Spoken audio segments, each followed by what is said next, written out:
Emmanuel Macron est donc à Rome aujourd'hui. Alors visiblement, le pape Léon XIV n'était pas forcément enthousiaste pour rencontrer le président Macron. C'est ce que j'ai lu dans les gazettes. Je n'ai pas cette information, je ne sais pas. Bon. Moi, j'ai lu le contraire, mais parce qu'il veut construire il veut notamment, il pense que Emmanuel Macron peut être un allié dans la paix, la promotion de la paix au Moyen-Orient, et qu'au contraire, il voulait le rencontrer. Alors après, il y a peut-être des échos différents. J'entendais ce matin sur Europe 1 que le fait de l'euthanasie, quand même, la loi de fin de vie en France, n'incitait pas forcément le... Ça, il y a la constitutionnalisation de l'IVG. Oui. C'était aussi Emmanuel Macron. Mais j'espère d'ailleurs que le pape lui dira en face, je crois que le pape François l'avait déjà fait, à quel point effectivement l'euthanasie est contraire à la promotion de la vie que défend l'Église. Je ne sais pas si cet avertissement sera entendu. Je ne sais même pas si Emmanuel Macron a la possibilité d'arrêter le processus en cours de la loi de l'euthanasie à l'Assemblée nationale. Est-ce qu'il va tutoyer Léon XIV comme il faisait, comme il avait fait François. Je crois qu'on voit des images d'ailleurs quand il a vu le pape François plusieurs fois. Et puis, alors à chaque fois il l'a reçu parce qu'il n'y a pas eu de visite d'État du pape à chaque fois, mais il a quand même été reçu. Par exemple en Corse, Emmanuel Macron était là pour le accueillir, etc. C'était pas une visite officielle à proprement parler, mais manifestement. Et puis il est venu l'autre jour à Monaco et on préparait le dernier pape qui est venu en France. Il y a eu à Strasbourg, à Marseille. Le dernier pape, c'est François. François est venu et le dernier pape, évidemment, en Corse. Mais en visite officielle à Paris. En visite officielle à Paris. Oui, dans mon esprit, c'était ça que je voulais dire. François disait à chaque fois qu'il venait à Marseille, mais pas en fait. La libération de Christophe Glaise aussi, qui est un enjeu important. Le pape dans pas longtemps. Donc il va en Algérie et il va lui demander Alors, moi, ce qui m'intéresse, c'est... évidemment, vous allez voir des images d'archives, c'est toujours formidable, les images d'archives. Le rapport... la France, c'est la fille aînée de l'Église, et le rapport notamment de Charles de Gaulle avec le Vatican. Vous allez voir ces images, c'est un sujet sur les visites officielles des présidents de la République au Saint-Siège. Et c'est un sujet de l'INA qu'on a retrouvé avec Marine Lançon, et je vous propose de l'écouter parce que je le trouve assez instructif. Pour les présidents français, le Vatican est devenu un passage obligé, mais avec des approches sensiblement différentes d'une visite à l'autre. Il y a tout d'abord les fidèles, le général de Gaulle en tête. En 1959, il ira jusqu'à s'agenouiller devant le pape Jean XXIII. Nous avons en France un très particulier respect pour sa sainteté. Nous déposons, au nom de la France, nos respects à ses pieds. Ce respect, Valéry Giscard d'Estaing l'affichera en se rendant 3 fois au Vatican. L'occasion de consolider les liens entre la France et l'Église, mais aussi d'évoquer les questions internationales. Nous avons parlé, bien entendu, des sujets les plus brûlants et notamment de ce qui peut être fait pour ramener la paix dans un Liban unifié. Pour ces présidents catholiques pratiquants, les mots employés sont toujours scrutés de près. Jacques Chirac, accompagné de son épouse, témoignera de la fidélité de la France à son héritage chrétien. 9 ans plus tard, Nicolas Sarkozy crée la controverse en faisant venir l'humoriste Jean-Marie Bigard dans la délégation et surtout en livrant une vision ambiguë de la laïcité. La laïcité n'a pas le pouvoir de couper la France de ses racines chrétiennes. L'instituteur ne pourra jamais remplacer le pasteur ou le curé. Georges Pompidou sera lui le seul président de la Ve République à ne s'être jamais rendu au Vatican, à la différence des 2 présidents de gauche qui feront le voyage mais en gardant une certaine distance. Dès 82, François Mitterrand rend visite à Jean-Paul II, un entretien privé de plus d'1 heure. Audience privée également pour François Hollande en 2014. S'il y a un mot, une valeur qui nous a rassemblés, c'est le mot de dignité. Les 2 présidents socialistes refuseront d'être intronisés chanoines de Latran, un titre honorifique accordé aux dirigeants français. Une intronisation qu'Emmanuel Macron, lui, a acceptée, un geste symbolique à l'occasion de sa rencontre demain avec le pape.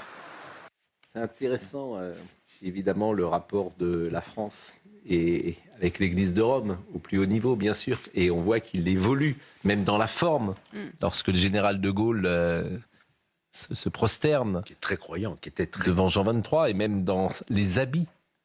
Comment est habillé Charles de Gaulle.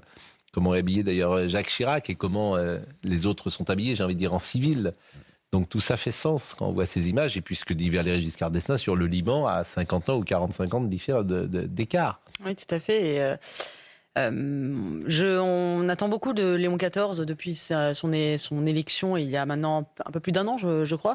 Pour le moment, je n'allais pas dire qu'il y a pas une déception, mais on attendait beaucoup d'un changement, notamment avec le pape François. Aujourd'hui, on voit qu'il a une parole, effectivement, il essaie de remettre, j'allais dire, pas l'église au milieu du village, mais Dieu au centre de l'église. C'est-à-dire qu'il ne parle pas beaucoup de sujets sociétaux comme l'écologie, les migrants, qui est un discours qu'avait souvent le pape François. Lui, il parle vraiment de la foi, il parle vraiment de Dieu, ce qu'on attend d'un pape, en réalité. Et donc, il remet finalement la mission première de l'église au son centre, qui est quand même d'annoncer le salut au monde, en tout cas de parler de Dieu, en réalité. Et donc, c'est un pape moins politique, même si effectivement il a quand même pris la parole, notamment dans ce conflit de la guerre en Iran, et qui veut construire la paix. Ce qui frappe quand même, quand on voit ces différents présidents de la République face au pape, c'est le décrochage quand même par rapport à nos valeurs chrétiennes, qui coïncide à mon avis avec le décrochage et la fracturation de la société. On oublie par exemple que Charles de Gaulle communiait à l'Élysée. Il y avait une petite chapelle à l'Élysée. Et il à gauche, dans l'aile Madame. Et il communiait à l'Élysée, vous imaginez, aujourd'hui. Donc bien quand sûr. On fait un procès à Nicolas Sarkozy parce qu'il signe en disant « mais vous êtes président d'une république laïque », en fait, ce décrochage, moi je trouve, au fur et à mesure, et ces visites présidentielles le montrent, coïncide à mon avis aussi. C'est une des raisons pour lesquelles notre société est fracturée et éperpiée. Mais parce que, je ne veux pas dire que la séparation de l'Église et de l'État a été une erreur en France en 1905, mais un siècle plus tard, on serait tenté, ce qu'on ne disait pas forcément il y a 30 ou 40 ans, de dire que ça n'a peut-être pas été une bonne chose. Non, après, c'est pas ça qui change. Est-ce que c'est... Comment ? Vous êtes vraiment rare à employer ce discours-là, mais je l'entends. Je l'entends parce que la religion catholique, c'est pas uniquement une religion en France. C'est aussi culturel. C'est ça, les racines chrétiennes. Oui, mais bien sûr. Je vous rappelle que à Monaco, cultuel. Et Monaco, le catholicisme est la religion d'État. Oui, comme en Grande-Bretagne. Comme en Grande-Bretagne. Est-ce que la Grande-Bretagne est plus chrétienne que la France aujourd'hui ? Je n'en suis pas du tout sûr. Le niveau, l'anglicanisme est en grande crise. Ce que je veux dire, c'est est-ce que pour moi, la déchristianisation de nos sociétés, c'est quelque chose de beaucoup plus profond. Ça touche aux mœurs. C'est un phénomène de libération des mœurs, d'individualisme, d'athéisme qui se répand depuis une 50aine d'années. Je ne suis pas sûre que ça vienne de l'État, enfin en tout cas de la dissociation. C'est quelque chose de beaucoup plus profond, peut-être d'irrémédiable, je ne sais pas. En tout cas, on a aujourd'hui un frémissement. On voit avec un retour des baptêmes, peut-être d'ailleurs... la construction d'un catholicisme peut-être plus minoritaire mais plus ardent et avec beaucoup de jeunes notamment très très très croyants mais c'est vrai que le fond de nos sociétés est en train de radicalement changer et les catholiques conservateurs, comme vous me disiez tout à l'heure, ont des positions qui sont devenues extrêmement minoritaires dans la société. D'ailleurs, vous le dites vous-même, il faut travailler le dimanche n'a plus grand sens, puisque effectivement, comme les gens ne vont plus à la messe le dimanche, c'est un jour qui est devenu comme les autres, effectivement. Pourquoi ne pas travailler ce sont les sociétés religieuses qui ont des jours sacrés. Vous savez, je pense que... Tu peux être un catholique fervent et travailler le dimanche. Bien sûr. Non. Pour moi, non. Pour moi, non. Il y a quelque chose de... Ou alors, il n'y a plus de sacralité. Dans ce cas-là, il n'y a plus de sacré dans la société. Enfin, soit c'est sacré, soit c'est pas sacré. Demandez à un juif s'il va travailler le jour du sabbat, il ne travaillera pas le jour du sabbat. Les journalistes que nous sommes ont travaillé le dimanche. Bien sûr, mais il y a des exceptions. Mais je veux dire... Quand tu es journaliste de foot, si tu ne travailles pas le dimanche, à mon avis, bien sûr, mais vous prenez des exceptions. Pascal, une société, c'est des principes, c'est des grands ordres. Évidemment, exceptionnellement, ça m'arrive de travailler le dimanche. Mais je veux dire, une société s'organise autour de principes. Si vous dites qu'il n'y a plus de dimanche, mais quelque part, vous avez raison, parce que la société ne croit plus en Dieu. Donc, le dimanche n'a plus de sens. Oui, mais comme vous dites très justement, il y a un retour, d'ailleurs, avec les catéchumènes. Mais c'est vrai, il y a aussi un retour... Le lundi de Pâques, par exemple, ça n'a aucun sens. Aucun. Dans tous les pays anglo-saxons, c'est le vendredi. C'est vendredi saint qui est férié, ça a du sens, parce que pour les catholiques, le vendredi saint, c'est le jour de la crucifixion. En France, on a mis le lundi, parce que la République ne voulait pas mettre le vendredi. Ah bon ? Oui, pour ne pas... parce qu'ils ne voulaient pas considérer que le vendredi, c'était un jour sacré. Et donc, on a fait un compromis, on a donné le lundi, qui n'a absolument aucun sens d'un point de vue chrétien et religieux, le lundi de Pâques. Enfin, on l'a dit, les gens restent chez eux, ils vont faire la chasse aux œufs, mais ça aurait beaucoup plus de sens de donner le vendredi. Mais vous avez parfaitement raison. Bon, voilà ce qu'on pouvait dire sur ce sujet, qui est un sujet passionnant, mais c'est vrai que beaucoup de gens retournent aussi sans doute à l'église pour des raisons culturelles et pour avoir le sentiment qu'ils partagent avec les gens qui sont présents, au-delà d'une foi, qu'ils ont ou qu'ils n'ont pas, une identité. Oui. Et c'est ça qui me frappe, moi, dans les églises aujourd'hui, c'est combien les gens se regardent et ont ce sentiment qu'ils appartiennent à la même histoire. Voilà. Et c'est assez rare, finalement, d'être dans un endroit où tu te sens en communion avec ceux. Il y a les églises, et alors attention, je vais peut-être être dans le blasphème, mais il y a les stades de foot. C'est encore les seuls endroits où les gens se retrouvent un peu. Voilà. Mais sinon, il n'y a plus d'endroits... Avec plus de diversité, vous en conviendrez, dans les stades de football que dans les églises. Il y a un sentiment d'appartenance commune. Oui. On soutient la même équipe, on est derrière les mêmes couleurs. Il y a ce côté identitaire, je crois, qui fait son retour. Oui, mais vous avez vu un débat aussi avec des différences en fonction du sport. Et c'est Nicolas Taverneau qui disait cela l'autre jour, qu'entre le rugby et le football, il y a aujourd'hui dans les stades des différences. C'était sa parole, hein. Oui, même si pas la mienne. Je crois que l'affluence dans les stades de foot en France est très bonne. Donc... Très bonne, bien sûr. Bah oui, donc, bien sûr, bien sûr. Écoutez, on suivra cette journée d'Emmanuel Macron. Le gendarme Comines, et c'est important évidemment de lui rendre hommage, et c'est important d'entendre d'ailleurs de nouveau sa veuve qui avait pris la parole, puisqu'on a appris hier que le chauffard impliqué dans la mort du gendarme Comines a été renvoyé ce jeudi devant la cour d'assises pour meurtre et non pour homicide routier. Meurtre et non pas homicide routier. Je vous propose de voir le sujet de Mathilde Ibanez. Un discours poignant, celui d'une femme dont le mari a été tué lors d'un refus d'obtempérer. Je l'affirme haut et fort, la France a tué mon mari. Pourquoi cet homme multirécidiviste peut-il évoluer en toute liberté ? Un cri de détresse, enfin entendu par la justice. Pendant toute la procédure, l'automobiliste capverdien Luis Antonio Mendes Vaz, multirécidiviste, a soutenu la thèse de l'accident en affirmant ne pas avoir vu l'adjudant Éric Comines. Mais pour les juges d'instruction, cette version ne tient pas.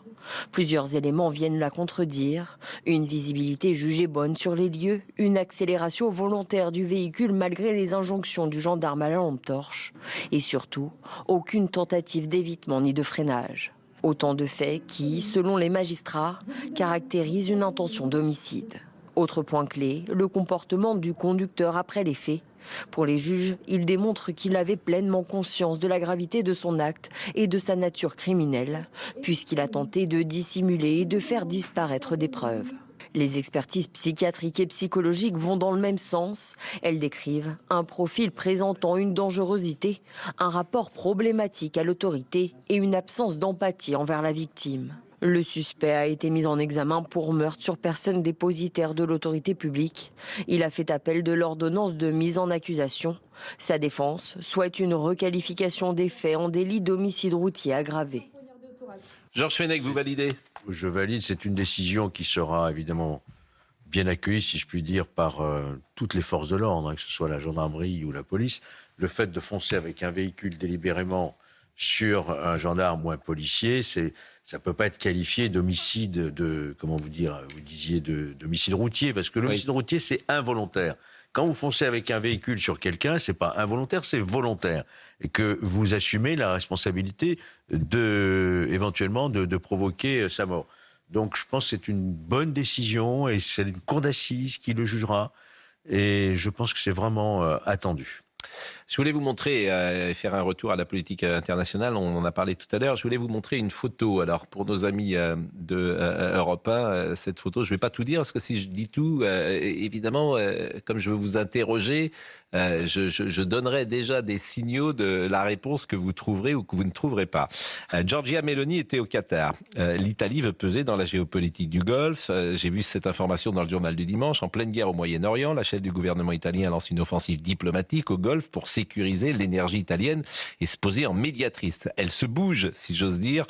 Giorgia Meloni, c'est une stratégie qui illustre ses ambitions dans un contexte de recomposition régionale. Bon, mais cette photo, et je voulais que vous la regardiez, cette photo. Qu'est-ce que vous remarquez dans cette photo que je trouve incroyablement signifiant ? L'homme est voilé, mais pas la femme. Non, c'est pas cela. Qu'est-ce que vous remarquez dans cette photo ? Alors, je le dis... Il n'y a pas le drapeau européen. Bravo ! Exactement. Il n'y a pas le drapeau européen. Je trouve que le drapeau italien est magnifique. Magnifique et presque démesuré par rapport au petit drapeau français. Exactement. Elle ne venait pas s'exprimer au nom de l'Europe, je crois pas. Si. Mais peu importe. Le président de la République, il impose son drapeau européen partout. Ah bon? Partout. Pas uniquement en France. Partout. Donc c'est intéressant. C'est intéressant. Giorgia Meloni, elle va. Et j'ai vu cette photo passer et je me suis dit que je voulais vous la soumettre. Donc elle défend les intérêts italiens et pas européens. Exactement. Elle n'a pas tort. Hein. Et voilà. On peut que s'en féliciter. Mais c'est tout. Et comme c'est toujours pareil, tout fait sens. Tout fait sens. Et cette photo, elle fait sens, forcément. Bravo, vous avez gagné. Je ne sais pas ce que vous avez gagné, mais vous avez gagné notre estime. Le ministre de l'Intérieur, accusé d'avoir voulu faire la promotion de l'islam, avait pris une prise de parole à la mosquée de Paris. On en avait parlé la semaine dernière. Il y a un rétropédalage, là. Hein. Mais plus que cela. D'ailleurs, plus que cela. Et on va lancer des fleurs sur l'antenne de CNews, parce que si nous n'en avions pas parlé, si nous n'avions pas récupéré, elle était aussi sur les réseaux sociaux. C'est-à-dire que c'est quoi le chemin? C'est les réseaux sociaux d'abord. Elle ressort, intervention du 12 mars. Personne ne la reprend. Elle est sur les réseaux sociaux, nous la diffusons et nous lui donnons effectivement un essor important. Nous soulignons une phrase de M. Nunez qui dit le président de la République est très attaché à développer l'islam, qui nous interroge. C'était jeudi ou vendredi dernier. On demande que M. Nunez clarifie sa position. Il ne le fait pas pendant une journée, 2 journées, 3 journées. Il est interrogé par des journalistes. Personne ne lui pose de questions. Et puis, finalement, il est obligé de répondre, ce qui est bien normal. Il répond d'abord au Sénat. Oui. Puis Figaro. Et il fait une du Figaro, parce que l'Élysée n'était pas très content. L'Élysée n'était pas du tout content, parce qu'il parlait au nom du président de la République. Il prêtait au président de la République des intentions qui n'étaient visiblement pas celles affichées par Emmanuel Macron. Donc il y a double clarification, en effet, au Sénat hier d'abord, au Figaro ensuite. On comprend bien l'intention d'éteindre la polémique de la part de Laurent Nunez. Mais le président de la République ne peut pas promouvoir une religion en particulier. C'est impossible. C'est contraire à la séparation. Alors on en revient. L'Église est c'est vrai que dans le reportage qu'on voyait, il parlait de Nicolas Sarkozy qui avait provoqué un émoi en prononçant quelques mots au Vatican. En revanche, c'est vrai que quand Laurent Nunez prête au président de la République des intentions de développer l'islam, il y a moins de réactions. À part ici, c'est vrai, mais sinon, il y a moins de réactions. Mais vous avez parfaitement raison, et c'est ça qui est quand même le paradoxe, parce que on le rappelle à chaque fois, le catholicisme est en France, c'est sa maison. Depuis 2000 ans. Non, mais la religion chrétienne est chez elle en France. Nunez est un grand serviteur de l'État, mais je pense que c'est pas du tout un homme politique. La façon dont d'ailleurs il qualifie sa maladresse dans l'interview du Figaro est hallucinante. Pourquoi ? Mais parce qu'il dit ma conviction personnelle, je suis contre le voile pour les fillettes. Sa conviction personnelle. Mais en tant que ministre de l'Intérieur, il assume ce qu'il a dit. Donc ça veut dire que ses convictions personnelles n'influencent pas sa politique. Je pense que c'est pas du tout un homme politique, Nunez. C'est un très bon serviteur de l'État, mais en fait, il s'est pris les pieds dans le tapis. Moi, ce que je crains quand même, c'est que le mal soit fait. C'est-à-dire que dans les familles où on va mettre la pression peut-être sur des fillettes pour porter le voile, la parole du ministre de l'Intérieur reste plutôt que son rétropédalage qu'il qualifie de maladresse. C'est ça qu'il faut légiférer. J'ai commis une maladresse. Il faut légiférer. C'est-à-dire sur le voile des mineurs, il faut légiférer. On l'a trop attendu sur l'histoire du voile à l'école, on s'en souvient, Creil, etc.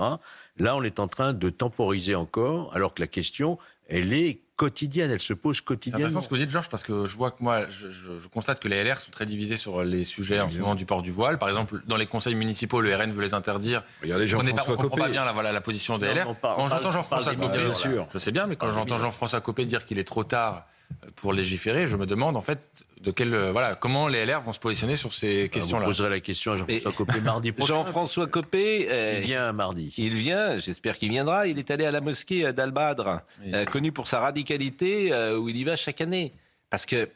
Et on lui dira, il fait du clientélisme. Non, c'est une tradition, ça. C'est une tradition de faire... Le clientélisme, c'est une tradition Non, ça, c'est pas impossible. D'avoir un échange avec toutes les religions. Quand on est politique, c'est comme ça. Oui. Ça ne veut pas dire qu'on privilégie tel ou tel. Mais la question en fait qui se pose, c'est est-ce que dans cette mosquée, je l'ignore, mais est-ce qu'il y a des discours qui sont tout à fait compatibles Il refuse d'interdire le voile au conseil municipal. Alors il faut fermer la mosquée. Non, mais pardonnez-moi, il refuse d'interdire le voile au conseil municipal, monsieur Copé. Mais là aussi, il faut légiférer. Et non, mais c'est pas ce que je vous dis. Il refuse, ça s'appelle du clientélisme, pour moi. ou une soumission, vous appelez ça comme vous voulez. Mais on lui posera la question. Il a un discours qui est intéressant, il dit les musulmans, ils sont de droite, ils sont pro-famille, pour le travail, et qu'il faut leur parler. Non mais je trouve que ça mérite le débat. Je rappelle qu'il est l'auteur de la loi sur la burqa, l'interdiction. Oui, mais justement, j'ai l'impression qu'il veut se faire pardonner depuis.